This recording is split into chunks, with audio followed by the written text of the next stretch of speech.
Ich heiße André Braga Barreto. Ja, und ich heiße Bernd Oberberg. Wir kommen beide aus Frankfurt und haben uns hier ein Haus gekauft. Wir sind hier in Aspra bei Margheria, kurz vor Palermo. Und direkt am Meer. Die Stelle hier ist ja wunderbar. Wir haben einen tollen Blick da auf die ganze Palermo-Bucht. Und also uns gefällt hier sehr schön. Also das Ganze fing ja vor 9 Jahren an, als ich hier das erste Mal herkam zum Sprachurlaub. Und damals waren wir schon einmal an einer Immobilie dran. Und dann hat das aber leider nicht geklappt, weil der Besitzer einen Rückzieher gemacht hatte. Und da waren wir dann auch so enttäuscht, das haben wir so gespürt. Und da haben wir auch gemerkt, wir wollen aber unbedingt. Das war für uns nochmal eine Bestätigung, nein, wir wollen hier hin, wie sehr wir das vermissen werden. Also das Haus wird jetzt zum Centro Historico, heißt es hier.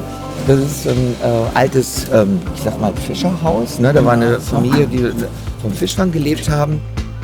Ich finde auch, das Meer ist immer dann ganz toll, natürlich mediterran hier. Und die Leute sind auch wirklich sehr, sehr nett. Das sind einfache Leute, aber wirklich nett. Und wir haben hier auch gute Unterstützung durch Thomas, und der uns immer und an der Seite steht. Absolut.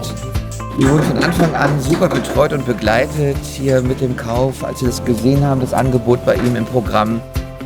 Also das Wetter ist nach wie vor schon toll. Also wir haben ja jetzt schon 17, 16 Grad.